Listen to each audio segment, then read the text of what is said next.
Welcome to the Historical Romance Sampler Podcast, the place for you to find new historical romance books and authors to fan over. I'm award-winning historical romance author Katherine Grant, and each week I'm inviting fellow authors to come on and share a little bit of their work and themselves. They'll read a sample of one of their books, and then I'm going to ask them a bunch of questions. By the end of the episode, you'll have a sense of what they write and who they are. Hopefully, you and I both will have something new to read. So what are we waiting for? Let's get into this week's episode.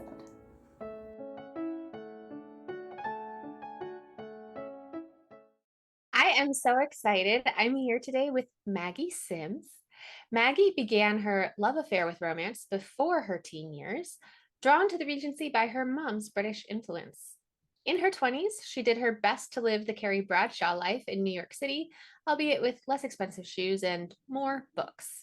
Despite reading hundreds of romance novels in her life, she was still blown away when she met the love of her life, an ex-Marine cinnamon roll with creative woodworking and culinary skills. Having retired from corporate life, they live in Central Texas and are parents to a varying number of dogs and cats. When not writing, Maggie is a wine enthusiast, a travel junkie, and a romance reading fiend. She also sporadically crochets for knotsoflove.org and does just enough exercise for that second glass of wine at night. Maggie, thank you so much for being here. Thank you for having me. I'm so excited. So I know you're reading from your new series today. Can you tell us about the book, Charlotte's Control? Absolutely. That is book one in a new series. It does have characters pouring over from the previous series, The School of Enlightenment, but it's not focused on the school. So I wanted it to be new series, and all of my books can be read as a standalone. So they're all unique couples with a HEA.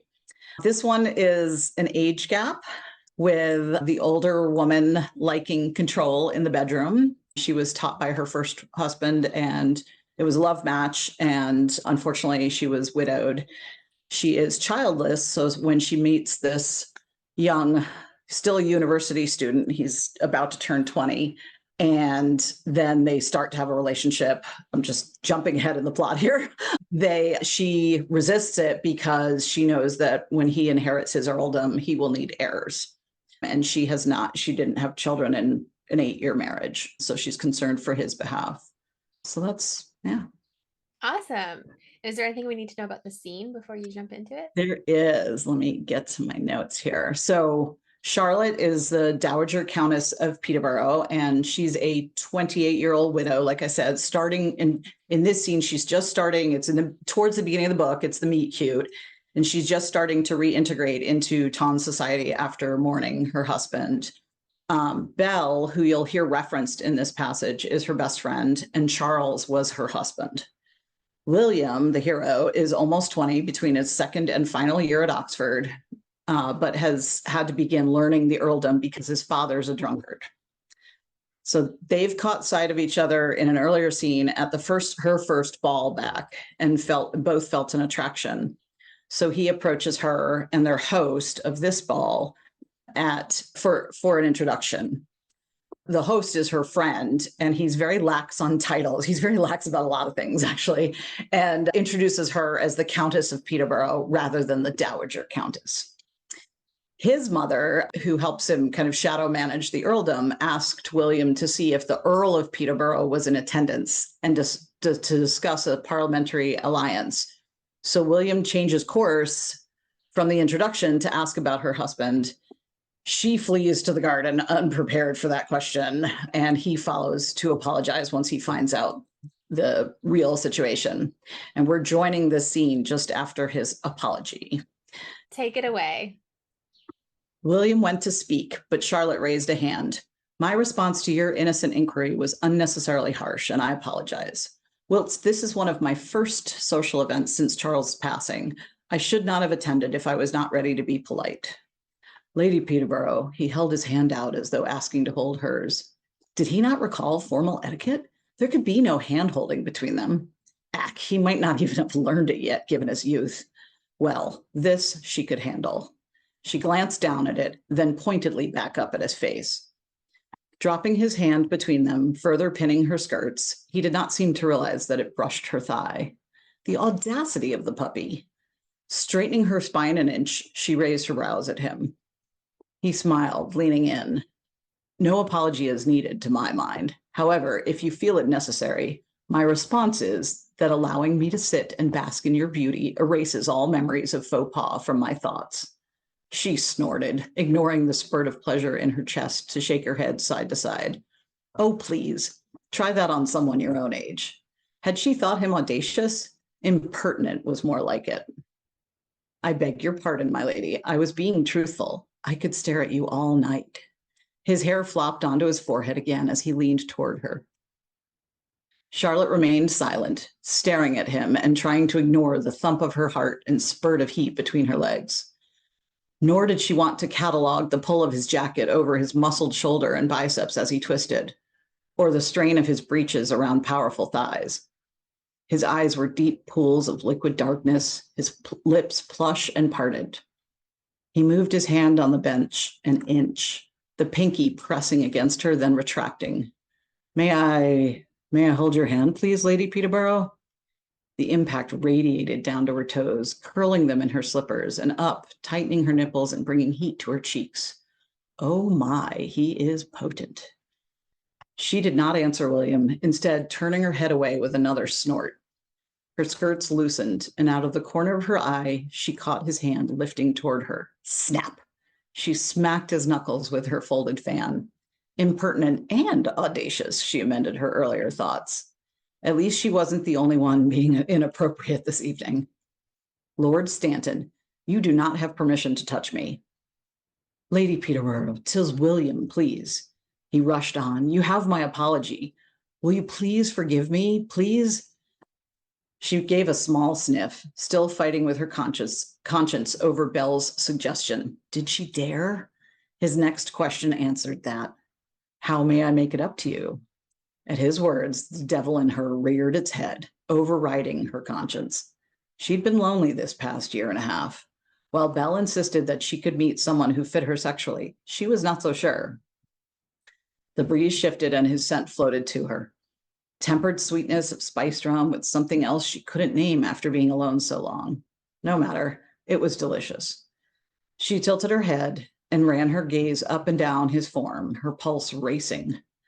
Lingering for a moment on his lap, she licked her lips before forcing herself to continue searching.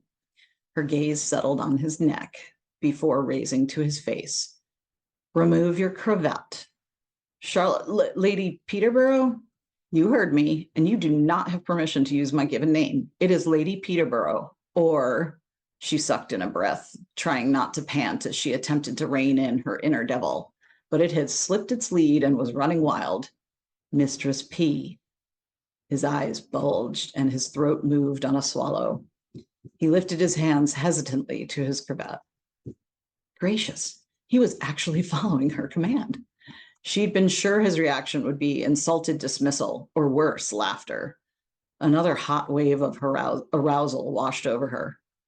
Undoing the pin and knot, he slid the cravat from around his neck to hold it across his lap. What now, Mistress P? You may make amends by keeping your hands to yourself, and I shall help you do that.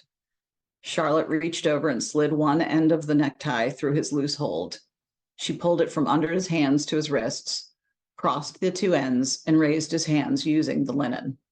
He shifted and opened his mouth as though to protest. She glared at him through her lashes. Hold still. With his hands between them, she leaned forward an inch and wrapped the ends under his wrists, around to the top, and under again.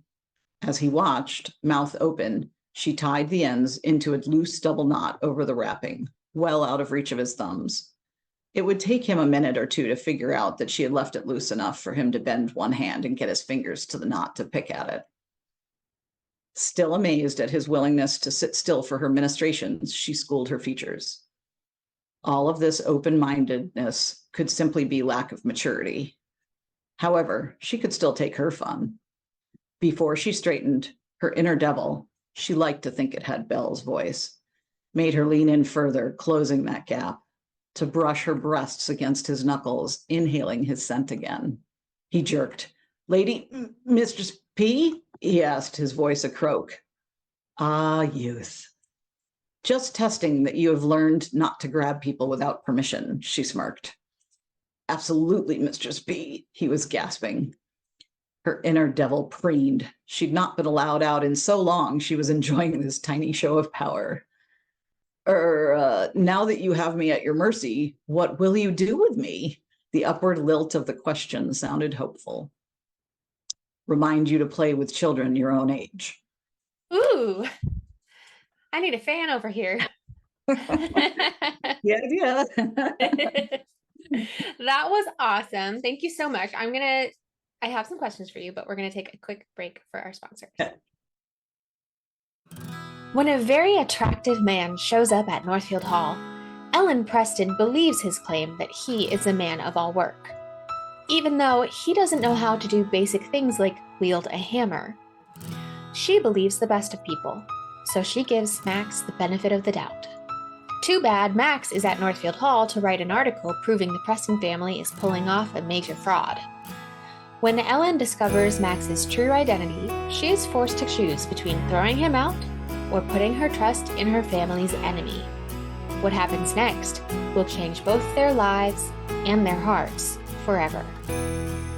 Read The Viscount Without Virtue for free as a loyal sampler. Head on over to bit.ly/HRSFAN and use code HRSFAN to download the ebook for free.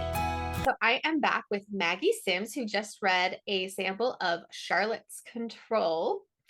And when you were setting up the book, there were two things that stood out to me. One was that Charlotte is a widow and that she had a love match. And we hear that in the scene as well. I feel like usually in historical romance, when there are past relationships, it's a negative one or like a neutral, we agreed not to touch each other sort of one. So what led you to giving Charlotte a love match? I was tired of the other ones. I felt like this could be realistic. Ultimately, I probably thought through it after, like as I was writing further, more than in the beginning. I knew I wanted it from the beginning, but like later on, there's a scene where it gives him a little bit of power as well. Like he starts in a later scene, he starts undressing her and he rubs her back from where the stays had pressed her chemise into her. And that's something Charles had done, and she starts crying. And so he holds her and then he leaves. And she's like, wait, what? And he's like, when I'm, I'll come back when I'm the only man in your bed. But this is what you needed from me now. This is the service you needed from me now, kind of thing. And so it balanced things out nicely in the end. But I just really, I'm a romance fan. So I wanted her to have had a romance and think, well, how do I find this again? Yeah, yeah. And well, and I think I think about this a lot too, and how we as modern readers are very accustomed to having relationships, multiple relationships in our lives. Like, I think the average American woman does have multiple relationships. And so to help us process that, it's nice to see a heroine like Charlotte who has loved before and can love again. Well, thank you. Yeah, I didn't actually think of it that way, but thank you. Yeah. Yeah. So you mentioned control as a dynamic, and I also saw that in describing your series for that this book is in, which is called Control, that the kind of series intention is to explore dynamics of control that are might appear unequal, but lead to supportive relationships. I really liked seeing that intention for the series. I feel like a lot of times, we're like, it's a series that's following 4 friends from college or whatever, which is great. But yeah, so can you talk a little bit more about what that means to you and why you wanted to do a whole series about it? So the reason I got into writing in this niche of Regency romance, but super spicy, was because the control was almost always in the man's hand in the Regency. And each of my heroines find their own power in that. In the first series, they were taught that at the school kind of thing, or some of them were. But they kind of have to do it on the sly around society, right? And even Charlotte does. I want to make this series about each person finding the balance of control that they're comfortable with. despite that time period, maybe, right? And so I liked bucking the norm. I also I like age gap romances to read, and I like them both ways, and not everybody does. And so I wanted that to be part of that dynamic. Mhm. The next book in the series is actually about self-control and learning that. So I really just kind of want to look at all angles and how that was handled in that period. Yeah, that's really interesting. And, like you said, it's spicy. And we were seeing in this scene, a little bit of, I think BDSM is where it's going with that. I don't want to mislabel it if I'm wrong, but Light bondage. I mean, just, okay. you know, Yeah. Light but bondage. So there's like, that is often associated with sexual control, but I also love that you're using that to kind of broaden the conversation and look at control in terms of personal dynamics and yes. independence.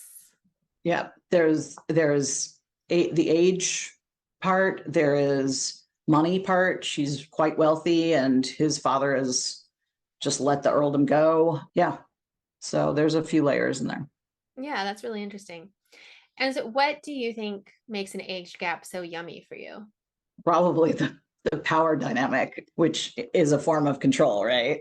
But I think it's also the fact that it demonstrates the universality of love, right? In other episodes of your podcast, you've asked, do you believe in soulmates? And I don't per se. I think, once upon a time, the world was quite small and you found your match, within a certain Mhm. geographical area. You've lived around the world. I've lived around the country, and I found my person at one of those stops. But are there other people out for me? I don't know. I know there's other people out for him, but I'm a little harder to get along with. No, but anyway, I digress. So I think like looking outside your age range as well as a geographical range is a realistic thing and Mhm. something that should not be ignored. And so I like that part of it too. Yeah, that's really interesting. I think it's also interesting in this book specifically, like not only are they 10 years apart, but he's in this specific life phase of being a 20-year-old man who's like still in college or the Right. equivalent thereof. Mhm. And she's this independent widow who has a lot more life experience. Like that's a big 10 years. Yeah. So Yes, that's it really is. interesting. Yeah. And he hasn't yet reached his majority. Like even if his father died the next day, he would have to have his cousin help him, kind of be I forget what it's called, steward or whatever Yeah. of the estate. So yeah. Yeah. So I'm curious, you said in your bio, that you've been reading romances and Regency romances since before you were a teenager. And, obviously you're writing them now. So I'm curious, what was your journey to go from reader to writer? So I mean, I'm a voracious reader. I always have been, and 99% of what I read is romance all the way through, other than when I was in school and I had to read books for that. And when I was between jobs, I was out in Silicon Valley. And so I was between jobs, as most of us were out there at one point or another. And I started kind of playing around with writing Harlequin because I was like, well, they're small, they're contained, like there is kind of a known cadence to them, right? And format for them. And so let me try this. And I realized there was a lot more to it. And then I got a new job and I was like, working a bazillion hours and what have you. So I never kind of got back to that. I still haven't. And so then the next time I was out of job was like, more than a decade later and between jobs. And so I started playing again. And what I was like, I wanted to take my finance and corporate background and apply it. So I said, well, and this was kind of back in 2015. So if you think about it, like Annabelle Joseph was out, I think 50 Shades was just out, but Annabelle Joseph with her historical series, Golden Angel was just starting. I didn't even know about her. There was one other author who I don't know if she's writing anymore, to be honest, or she's not writing historical. And so I said, oh my gosh, there is this underserved niche, like of all this stuff around 50 Shades was blowing up. And like, well, what did they do 200 years ago? Right. Yeah. And so I was like, well, let me try to write that, And so it evolved, right? And it was only like a thing that I did during my free time. So it wasn't really I didn't finish my first book until after I had stopped working in the corporate world. Okay. Yeah, that's really interesting. I like that you were thinking about it from both a creative and a marketing perspective. It's always good to do. I'm bad at that, but I admire it in you. Well, and it didn't end up helping me that much because, of course, by the time I get my book out, the world had exploded with the self-published books, and there's what 4,000 books a day published on Amazon or something now. So Yeah. it's that much harder not to get lost in the noise. But I ended up loving it, and so that's why I'm continuing with that. Yeah. And who are some of the authors who've influenced your writing the most, do you think?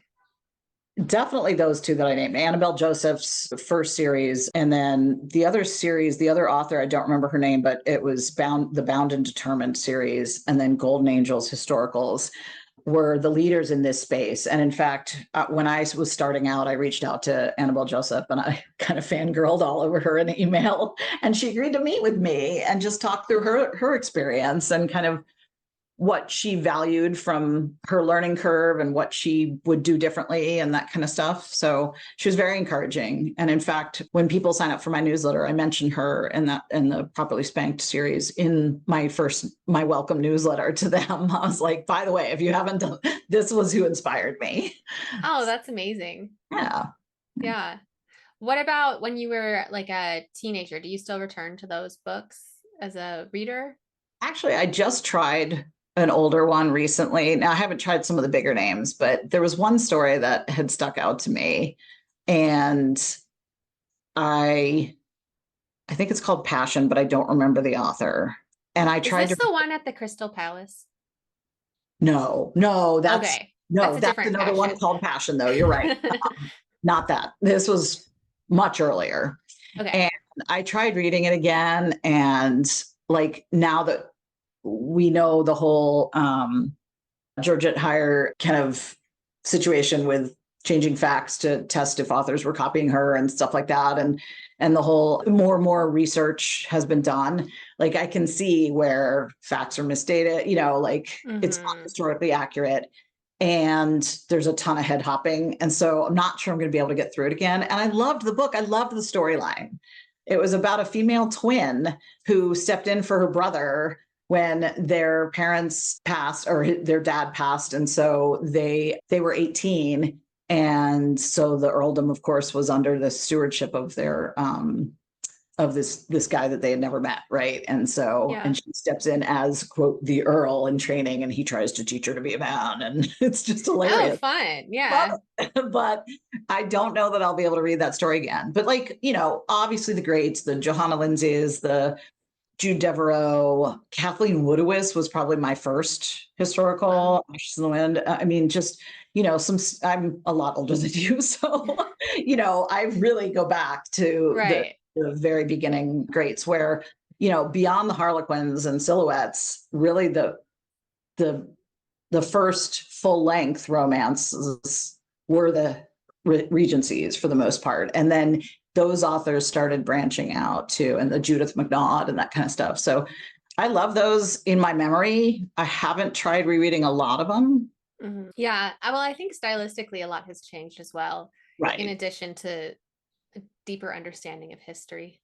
Makes it right, hard. We were talking offline about just how it's harder once you start writing romance to escape into romance as a reader. right. Yeah, I am actually pretty good. I have a friend who can't turn her internal editor off, but if a book catches my interest and they get me invested in the characters early on, then I can turn my editor off and just read for fun. So thank God so far. I do get burned out on Regency specifically because my head's so in it for my writing. So I find now that I'm reading more contemporary, and yet I still want to read my peers' books to be able to hype them up and tell my newsletter readers about them, or just in general help, promo them. So I do try to balance it. Yeah. Yeah. It's a difficult balance. In some of our prep emails, we mentioned this, and I've also seen it going around on Facebook. So I wanted to ask you, there's a difference between romance, erotic romance, and erotica. Mm-hmm. Why do you think it's important for us to keep a distinction between those?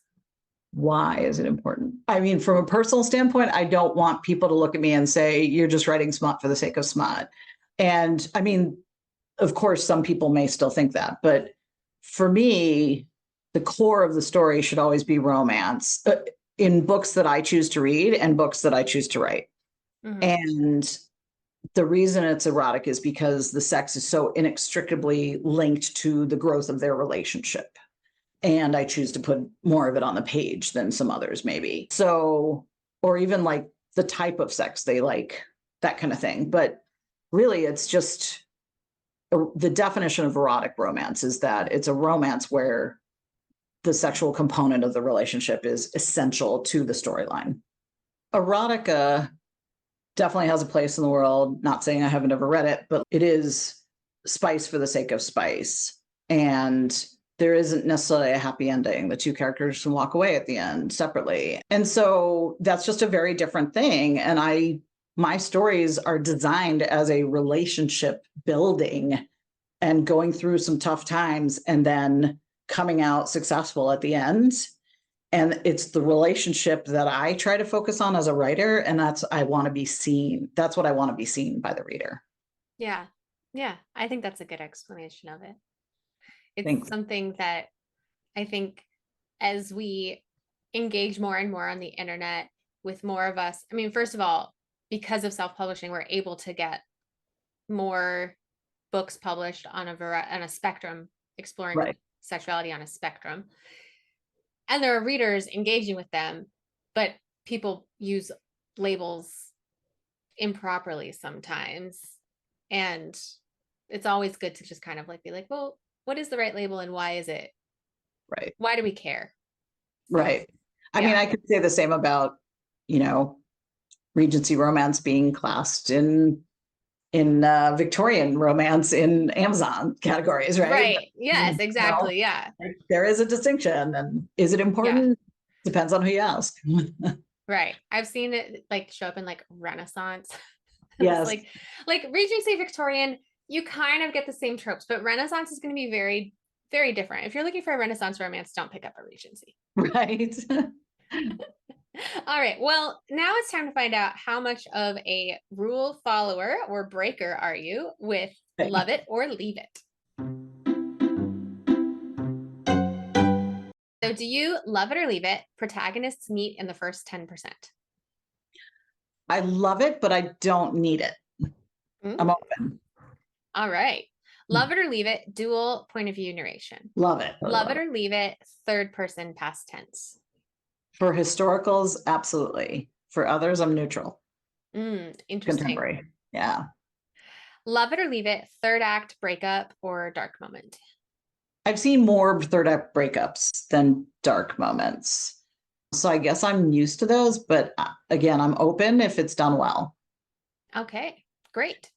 Yeah. Love it or leave it, always end with an epilogue. No, I have authors that tell me to do that to keep readers engaged and to try to use it to promo the next book or to get them to sign up for a newsletter by offering like the baby shower invitation or scene or whatever through the newsletter. So sometimes I feel like authors use it for their own purposes. If it's there and it's done well, absolutely enjoy it. If it makes sense to me as an author, I do it. I generally do it because I feel like readers expect it. But to me, it could just be another chapter. Right. Yeah. You wanted to serve the story, though, is what I'm hearing you say. Thank you. Yes. Thank Yeah. you. All right. Love it or leave it. Share your research in the author's note. Not I don't care as a reader, and I don't as an author, except for Charlotte's book because it quoted Latin dirty Greek poetry that was that I had to get a Ooh. translation. Fabulous, yeah. So I had to get translation of this Greek poetry from the Latin to English, and so William teaches Charlotte Latin along the way because so much of what she'd like to learn, like she'd like to mirror a university degree, right? And so, but a lot of those books were in Latin. And so he's teaching her Latin and they use this naughty poetry. And so I referenced that. And I referenced two people who read for me because they were classics majors in school. And that really gave them a better perspective on what to reference and how. And they had a lot of input, in fact. But normally, I think I do less research than you and some others. I tend to world build by giving people a taste of what's going on and a taste of the rules, but then focus on the relationship. Even when I describe a room, I give a couple colors or a specific shape of a settee or a chair and where they're at, if they're by their fireplace or over by the desk, and then I leave the room for them, the reader, to picture. Yeah. All right. Well, and are there any other romance rules that you like to play with? I think I'm still learning what I can play with. Mhm. So I'm not quite there yet. Yeah, that's fair. Yeah. Right now, I Well, try to play more by the rules than not because I'm still early in my career. yeah. It sounds like you're a very open-minded reader, and your books are also very open-minded. So, An open door. an open door. So, where can our readers find you and your books? On all major retailers. I am a wide author. So Amazon, Apple, Barnes and Noble, Google Play, all of those things. So yeah, mostly more online. You can buy the paperbacks through the online platforms, but I'm not in stores right now because I'm indie or self-published. Yes. A lot of times you can ask your bookstore or library to purchase indie books like ours, but they won't just be on the shelves. Right. Right. True. Okay. Yeah. And I'll put your website in the show notes. And I believe if people sign up, there's a free story involved for them. Yes, actually, sorry. They can find all my books on my website as well. Thank you for that. And if you sign up for my newsletter, you get a free about 50-page prequel novella to the School of Enlightenment series. Awesome. Thank you. Yeah. Well, thank you, Maggie. This has been really fun. I've really enjoyed talking to you. This has been so fun. Thank you. That's it for this week. Check out the show notes where I put links for my guests, myself, and the podcast. Until next week, happy reading.